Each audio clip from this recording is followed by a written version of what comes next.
The lock wasn't the worst part. It was the light. My porch light was on at 10 in the morning, like the house was pretending someone still lived there. I stood on my own front step in Columbus, suitcase in one hand, emergency passport in the other, and realized my key didn't fit anymore. 7 days earlier, my son had hugged me in a Lisbon hotel lobby and said, "Dad, I'll grab coffee. Don't go anywhere." When I came back upstairs, my wallet was gone. My passport was gone, and so was he. He thought I'd never make it home. He thought a 70-year-old man without money in a foreign country would simply disappear. But I did come home, and when I saw the envelope taped inside my front window, "Dad, this is for the best," I understood something chilling. This wasn't panic. It was planning.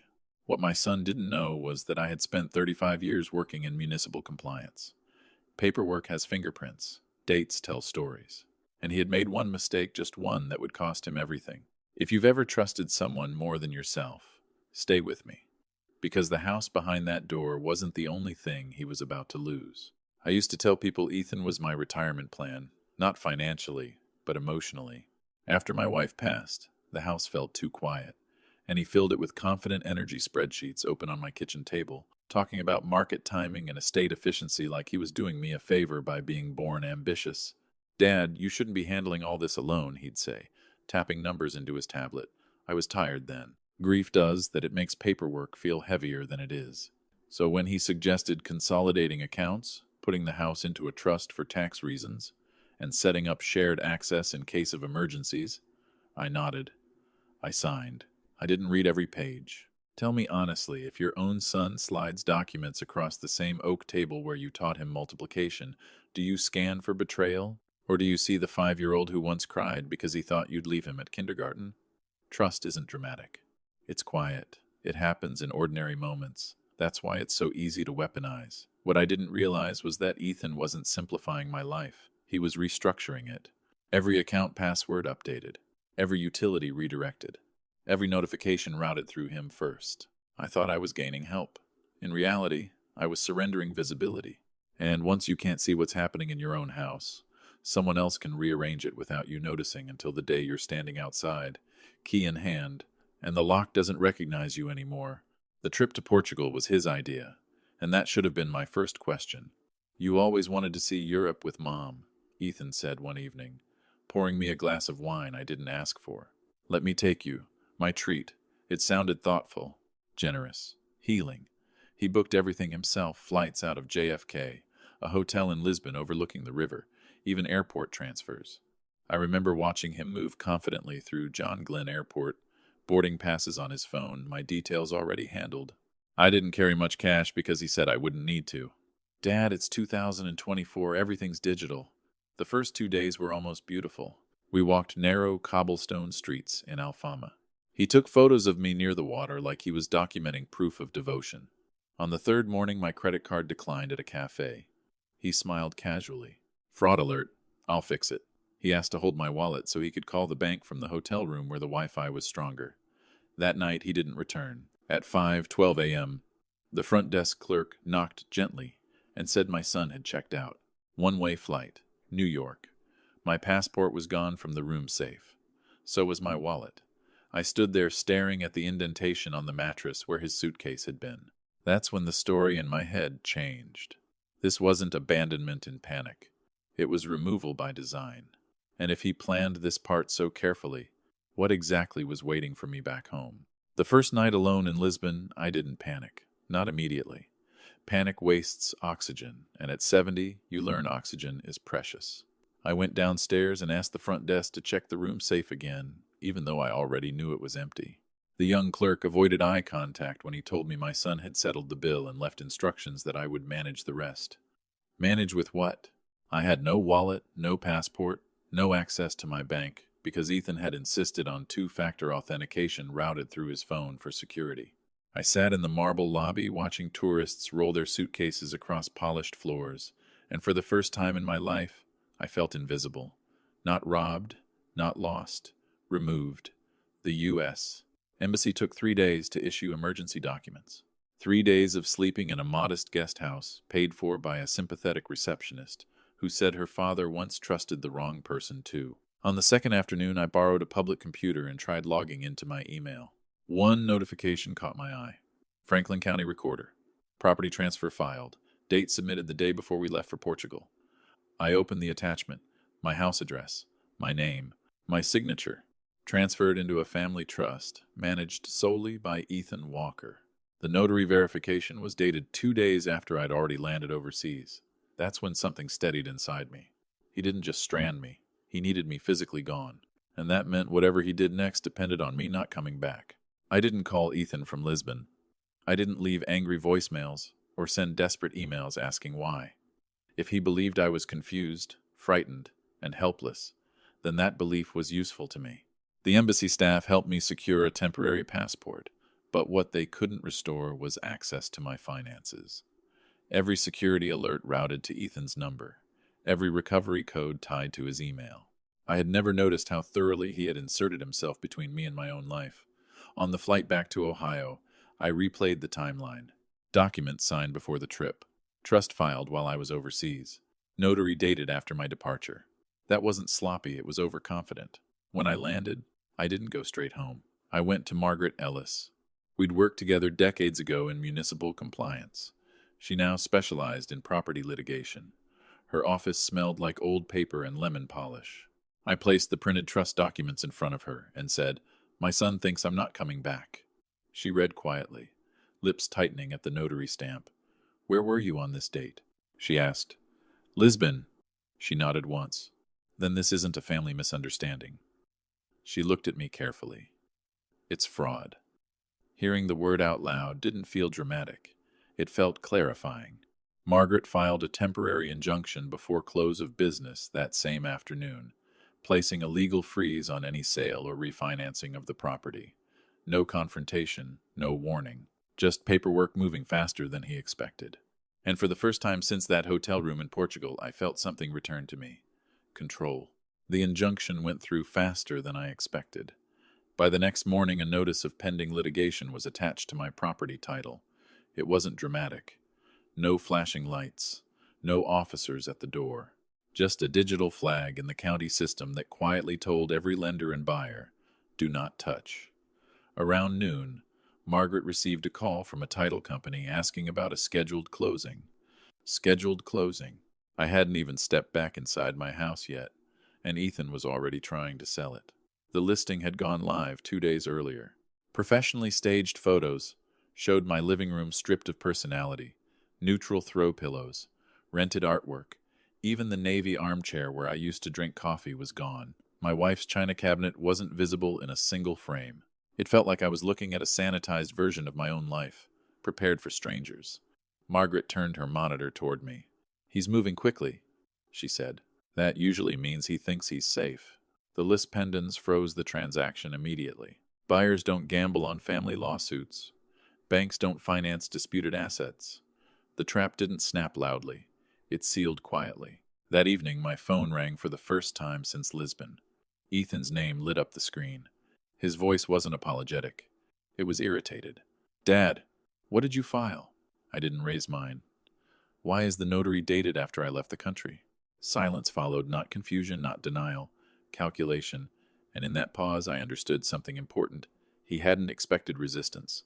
He came to Margaret's office the next morning without an appointment. Ethan always preferred control, and walking into a room uninvited was his way of reclaiming it. He wore a charcoal suit I'd seen him save for important negotiations, jaw tight, movements measured. He didn't sit. He looked at me first. "Dad, this doesn't need to be public." Public. As if that was the problem. Margaret didn't waste time. She slid the trust documents across the desk. "Explain the notarization date," she said calmly. Ethan exhaled through his nose. "Clerical delay. The paperwork was processed later." "Not processed," Margaret corrected. "Certified." He shifted his weight. A small tell. "You told me to handle everything," he said, turning back to me. There it was again, that language. Helpful. Responsible. Framed like sacrifice. I kept my voice even. "I never told you to remove me." For a moment, something flickered behind his confidence. Not guilt. Risk assessment. Margaret tapped another document, travel records confirming my departure date. "If this proceeds," she said, "we petition for forensic review of the signature authentication and notary logs. That escalates quickly. The word escalates lingered in the air. Ethan finally sat down. Not because he wanted to, because he had to. "What do you want?" he asked me quietly. It wasn't an apology. It was a negotiation opening. And that told me everything. He still believed this was about leverage. He didn't understand yet that it was about consequence. "I want my house back," I said, and it surprised even me how steady my voice sounded. Not louder, not angrier, just clear. Ethan leaned back in the chair like he was recalculating. "It's in a trust," he replied. "For protection." Protection. That word again always framed like he was shielding me from something I couldn't understand. Margaret folded her hands. "A trust doesn't remove the grantor without explicit consent," she said. "And it certainly doesn't authorize liquidation without fiduciary duty." Ethan's eyes flicked toward her, then back to me. "Dad, the market is peaking. I was preserving value. You don't need a 4-bedroom house." There it was, the justification. Downsizing disguised as strategy. And where was I going to live? I asked. He hesitated half a second too long. "We would have figured something out." I felt the shift then. Not in him and me. For the first time, I wasn't responding as a father protecting his son from consequences. I was listening, like a man evaluating risk. Margaret slid another paper across the desk, documentation showing he had already initiated escrow. "You attempted to sell disputed property while the grantor was abroad," she said calmly. "That demonstrates intent." The word intent changed the temperature in the room. Ethan's confidence thinned. He thought this was a misunderstanding that could be smoothed over privately. He hadn't prepared for documentation, and documentation doesn't argue. It accumulates. What Ethan didn't understand was that intent leaves a trail. After he left Margaret's office, she made 2 calls, one to the title company, another to the listing agent whose name appeared on the online photos. By late afternoon, we knew more than he expected us to. The house had been staged within 48 hours of our departure to Portugal. Furniture rentals billed to a short-term corporate account, utilities temporarily transferred. Even the family photos had been removed before the photographer arrived. That meant he hadn't acted impulsively after leaving me abroad. The sale had been scheduled before we boarded the plane. I sat in Margaret's office, staring at the printed MLS sheet, noticing details only someone who had lived there for decades would catch: the slight crack in the hallway molding digitally edited out, the backyard cropped tightly so buyers couldn't see the oak tree I planted the year Ethan was born. "He anticipated your absence," Margaret said quietly. "He just didn't anticipate your return." That sentence settled heavily. I wasn't dealing with a son who panicked. I was dealing with a man who calculated timelines. That evening, Ethan texted instead of calling. "We can settle this privately." Not, "I'm sorry." Not, "I made a mistake." Settle.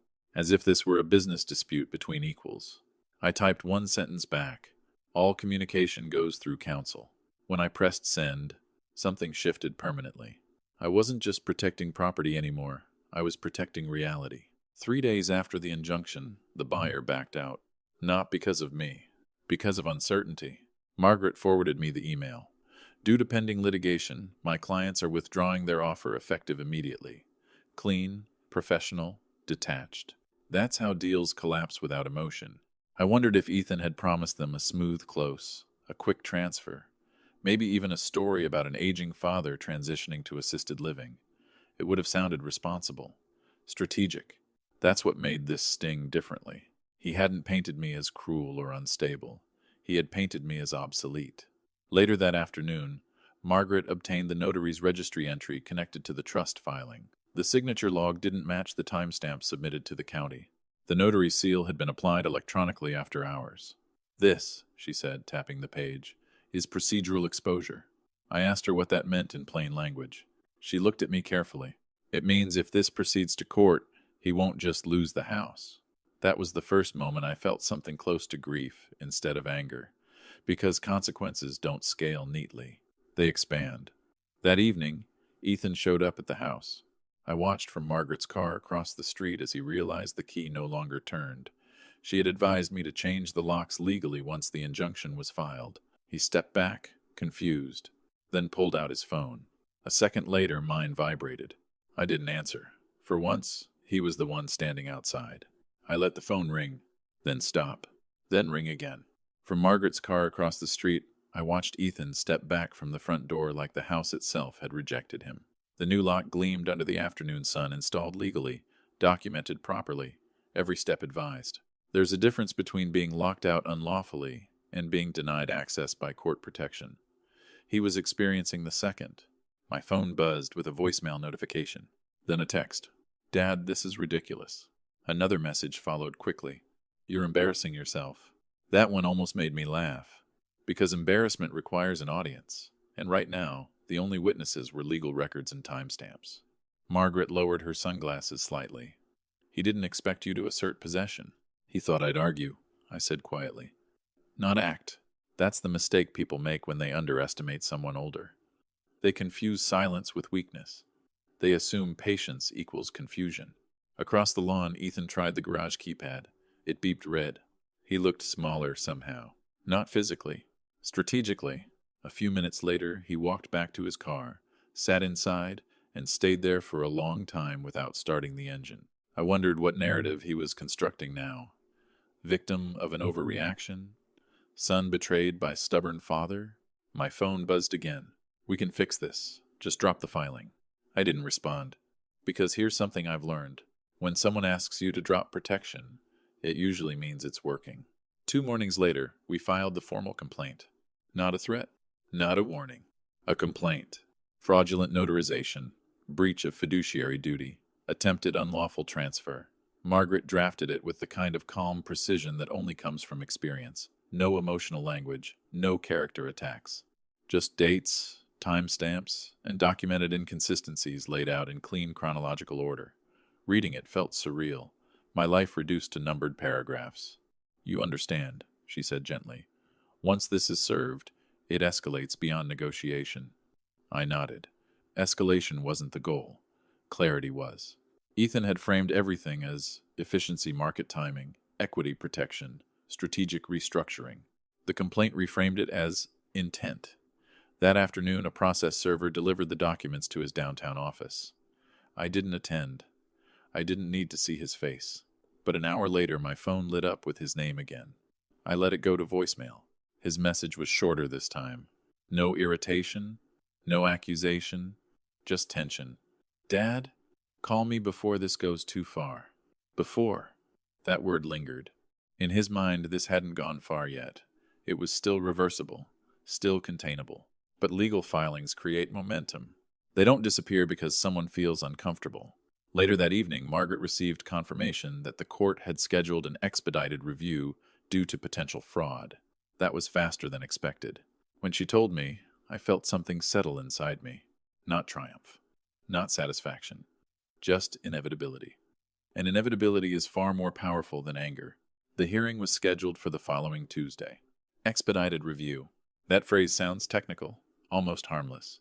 But in legal terms, it means the court sees smoke and wants to check for fire.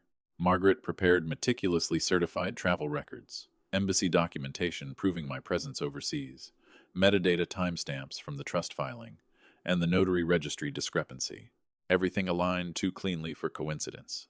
The night before the hearing, Ethan finally came to see me alone. Not at the office. At the house. He stood on the porch again, but this time he knocked instead of trying the handle. I opened the door but didn't invite him inside. Boundaries feel different once you enforce them. "Dad," he began, softer than before, "we don't have to do this publicly." Publicly again, as if visibility was the injury. "You left me in another country," I said evenly. "That was already public in my life." He ran a hand through his hair. I thought you'd just stay there longer. Maybe consider selling willingly." That was the first partial truth. "You miscalculated," I replied. He looked at me carefully then, maybe noticing the shift. I wasn't angry. I wasn't pleading. I was steady. "If this goes forward," he said, "it could affect my career." There it was. Not remorse. Consequence. I held his gaze. "You should have thought about that before you forged a notary." His shoulders dropped slightly. For the first time, he wasn't negotiating. He was realizing the cost. And tomorrow, realization would become record. Courtrooms are smaller than people imagine.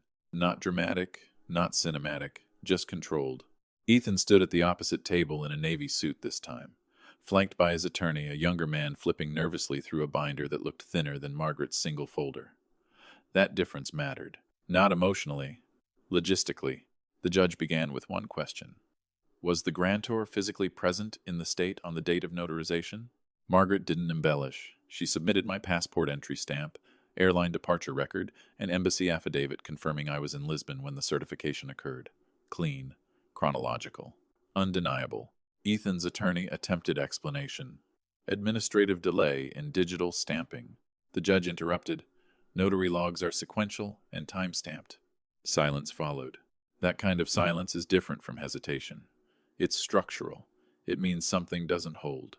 Margaret then introduced the list pendants, the attempted escrow timeline, and the listing activation date all overlapping with my documented absence. It created a pattern, and patterns speak louder than single mistakes. Ethan didn't look at me during any of it. He looked at the table, at the grain in the wood, as if studying texture might rewrite sequence. When the judge announced that the trust transfer would be temporarily invalidated pending full investigation, I felt no rush of victory, just confirmation. Confirmation that documentation, when aligned properly, outweighs narrative. Outside the courtroom, Ethan finally met my eyes. "You're really doing this," he said quietly. I answered just as quietly, "No, you did." And for the first time since Lisbon, he had no reply. The temporary invalidation didn't end it. It shifted it. Once the trust transfer was suspended, ownership legally reverted back to me pending investigation. That meant Ethan's authority as trustee was frozen. Bank permissions tied to the trust were flagged. The escrow account he had opened was placed under review. It wasn't dramatic. No headlines, no public spectacle, just systems quietly retracting access. That's the thing about control built on paperwork. When paperwork collapses, so does leverage. 2 days later, Margaret received notice that the state licensing board overseeing notaries had initiated a compliance inquiry. They wanted digital audit trails, IP addresses, submission logs. Ethan hadn't just moved too quickly, he had left fingerprints and timestamps. He called again that night. Not defensive this time. Measured. "They're asking questions at work," he said. "Compliance questions." I could hear it in his breathing. The tightness. "When you file something official," I replied, "it becomes official." He was quiet for several seconds. "We can still resolve this privately." Or, there was that word again, resolve, as if truth were negotiable. "You tried to remove me from my own life," I said calmly. "This isn't about the house anymore." That landed harder than anger ever could. Because houses are assets. Trust is infrastructure. And infrastructure, once cracked, doesn't repair with apologies. The investigation would take weeks. But momentum had already shifted. He thought 7 days was enough to erase me. He hadn't accounted for what 7 days of documentation could build in return. The consequences didn't arrive all at once. They arrived in emails. First, the licensing board suspended the notary's certification pending investigation. That triggered an internal audit of every document processed through that office in the past quarter. Ethan's transfer wasn't just under review anymore. It was part of a broader compliance inquiry. Then his employer requested a meeting. He worked in financial risk management. Ironically, Margaret didn't need insider information to predict what that meant. "When your profession relies on fiduciary integrity," she told me, "allegations like this don't stay compartmentalized."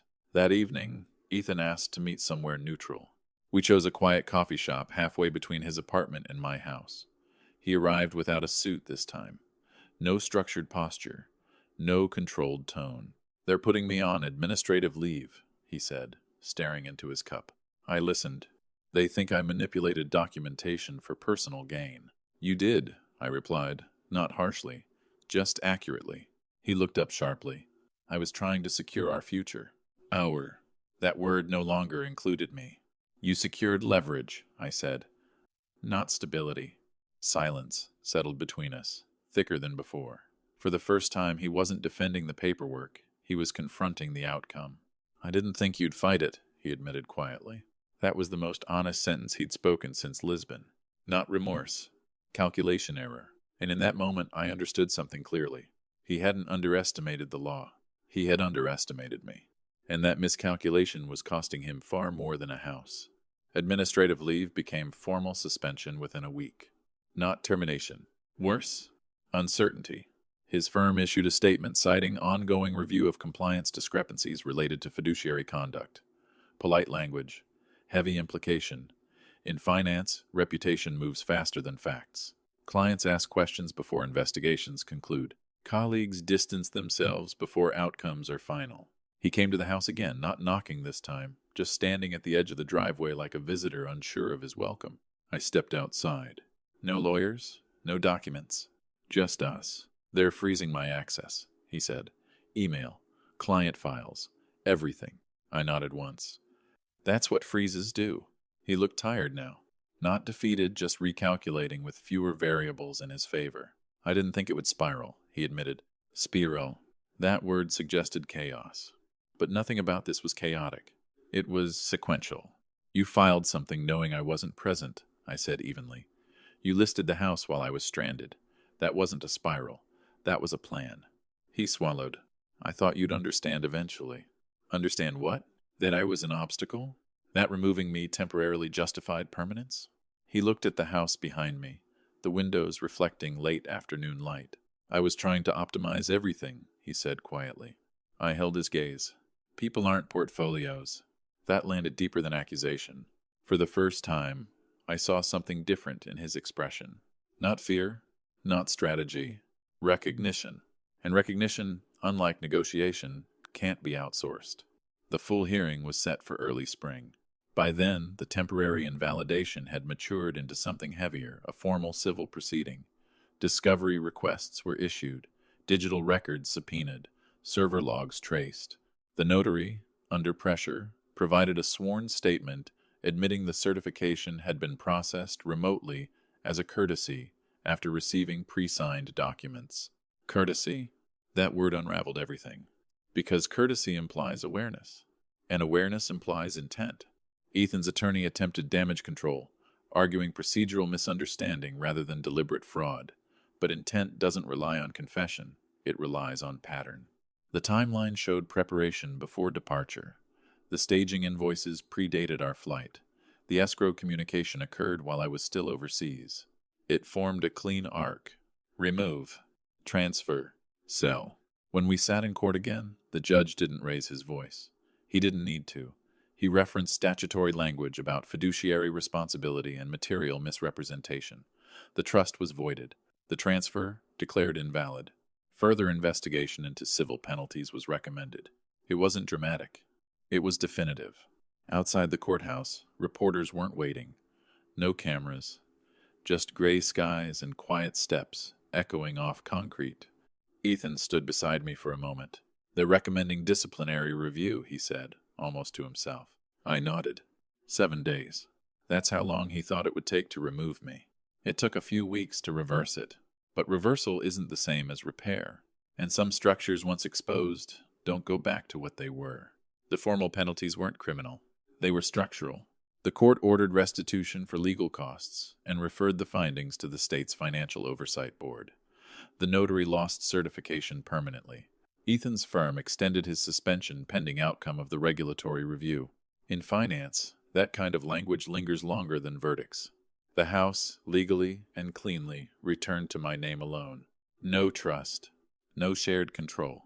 Margaret insisted we review every account, every digital access point, every beneficiary designation. Passwords changed. Authentication rerouted. Authority clarified. It wasn't about revenge. It was about restoring visibility. Ethan asked to meet again, this time without agenda. We sat on the back patio under the oak tree I planted the year he was born. He didn't speak at first, just stared at the grass, like he was searching for a version of himself that made more sense. I thought I was doing what successful people do, he said finally. Move decisively. Secure assets. At whose expense? I asked quietly. He didn't answer, because this time the answer was obvious. 7 days. That's how long he believed it would take to erase my presence from the equation. Instead, those same 7 days became the documentation window that exposed everything.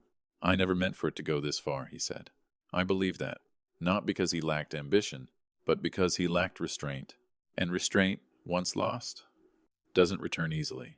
The house stood behind us, unchanged from the outside. But inside, something fundamental had shifted, not in the walls, in the distance between us. The regulatory review concluded quietly. No press release, no courtroom finale, Just a formal letter issued to Ethan's firm citing material lapse in fiduciary judgment. He was required to complete ethics remediation, pay administrative fines, and accept probationary reinstatement without client-facing authority for the foreseeable future. In his world, that was a demotion without using the word demotion. He came by one last time before returning to work under those restrictions. Not to argue, not to negotiate, just to stand on the porch that had once refused him. "I never hated you," he said, almost defensively. "I know," I replied. Hatred would have been easier to process. This was ambition without boundary. "I thought you were slowing down," he admitted. "I thought I needed to move before things got complicated." Complicated, as if aging were a liability clause. I looked at him carefully. "You moved," I said. "You just moved without me." That was the fracture. Not the trust documents, not the staged photos. The assumption that I was an obstacle instead of a person. He nodded slightly, like someone acknowledging math they can't dispute. The house behind me wasn't grand. It wasn't an asset class. It was memory layered into drywall. 7 days. That's how long he believed absence would create ownership. Instead, it created exposure. And exposure, once documented, doesn't fade. When he walked down the driveway that afternoon, he didn't look defeated. He looked altered. Sometimes losing a house isn't about property.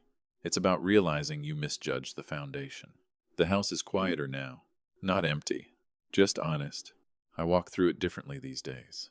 I notice things I ignored before: the faint scratch on the hallway molding, the uneven cabinet hinge in the kitchen, the way late afternoon light settles across the hardwood floor like it's trying to remember something. Ownership feels different when you've almost lost it. Not because the structure changed, because your awareness did. Ethan and I still speak. Not often. Not casually. But we speak. There's a distance there that didn't exist before Lisbon. Not anger, not hostility, just caution. Trust, once fractured, doesn't regenerate like drywall. It rebuilds like bone, slower, thicker, never quite the same. He completed his remediation. He returned to work under supervision. He doesn't talk about optimization around me anymore. Sometimes I wonder what would have happened if I had panicked in that hotel lobby. If I had accepted the narrative that I was old, displaced, inconvenient. 7 days is a short time to erase someone unless that someone refuses to disappear. If you're listening to this and you've ever felt quietly pushed aside, remember something. Documentation matters. Presence matters. And silence isn't surrender unless you let it be. I kept the house, but more importantly, I kept my footing. And sometimes that's the only foundation that truly counts. If this story meant something to you, pass it along. You never know who might need the reminder, especially someone standing outside a door that used to open.